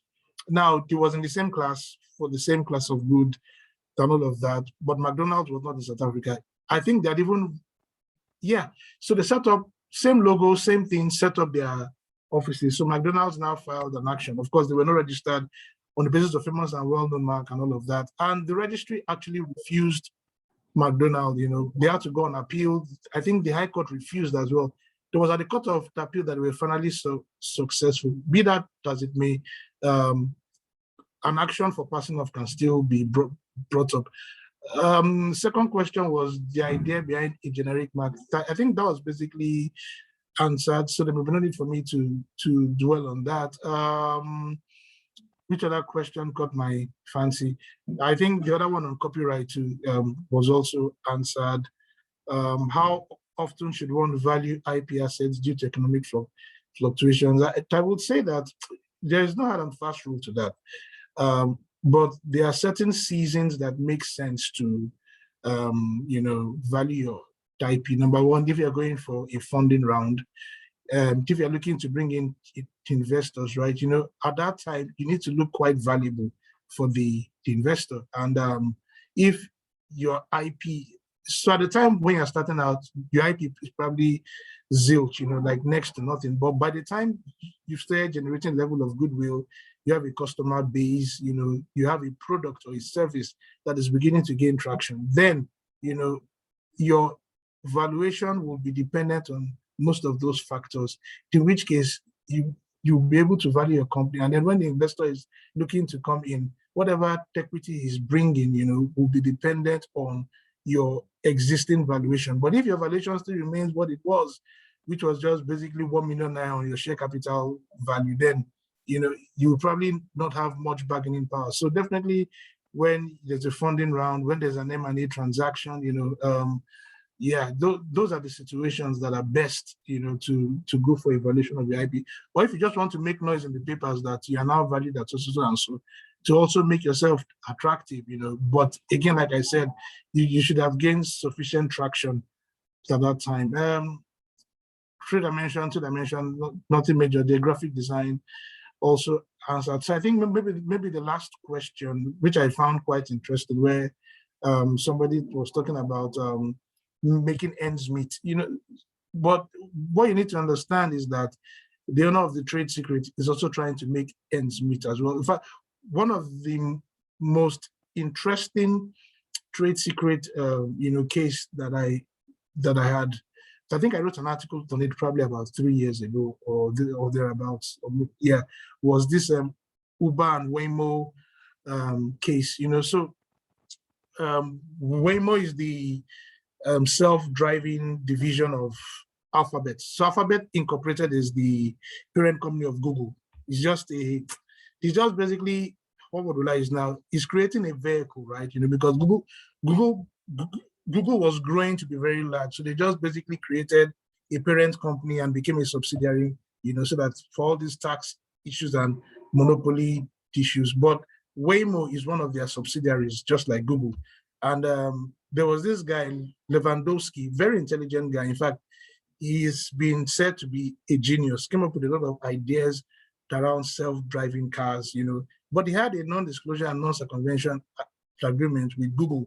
Now, when he left Google, where he was like one of the head engineers, he left with about 14,000 documents that contained trade secrets, went to Uber, you know, and then Uber now launched its self-driving cars.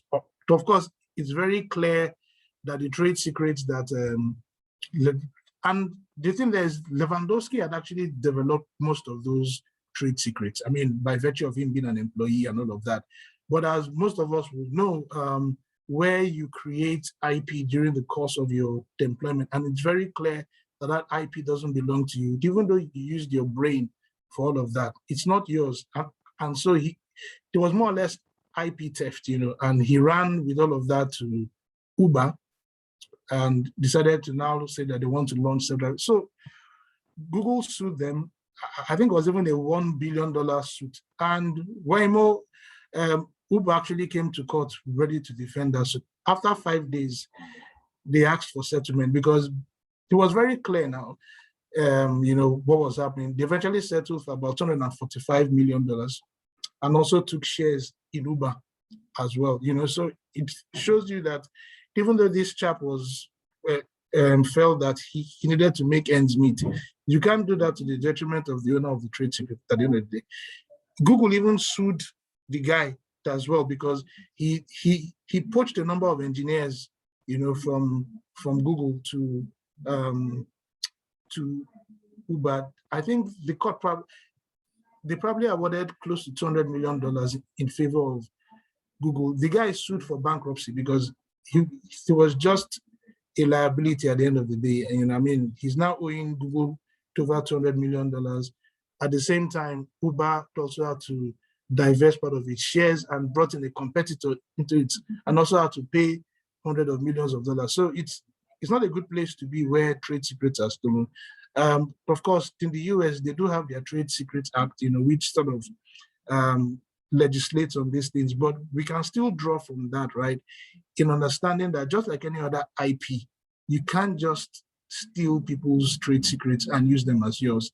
There will definitely be repercussions for that. And if you want to be, because of course, when you develop these things, where you have the knowledge, it can't be taken away from you. So that's why most times those agreements will probably give like a cooling off period, maybe like 1 year after you leave, you can't work for a competitor, because it will be so obvious where that knowledge is coming from, and you had access in the first place, so you have to find a way around that, or work around your own clauses with your employer, but by no means just feel that you can move like that. I've been involved in a case where someone who was a senior manager in one of the large retail stores in Nigeria suddenly hopped over the next week to go and resume as MD in another retail store. Of course, we sued and they had to settle. So yeah, that's it from me. Wow, so much knowledge, so much practical experience. And this is what brings life to what we're doing, because it's easy for those who are trying to understand the IP space to just know like the book knowledge of it. But the reason why we bring the mentors here is to bring life to letters. So we're excited that our mentors are here. Thank you so much for coming. Thank you for answering our questions. Thank you for staying true till the end. Thank you also to Regina. Please, can you just unmute and say hi before we close, Regina? Hi, I've been here and I've been listening to everyone. Yeah, thank you. Thank you so much for coming. And we're expecting you on the 22nd of October. So, my God. Thank you so much. Okay, so thank you so much. And we will be closing now.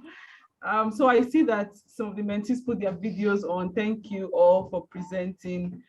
Have an amazing weekend, and we'll see ourselves next week, Friday.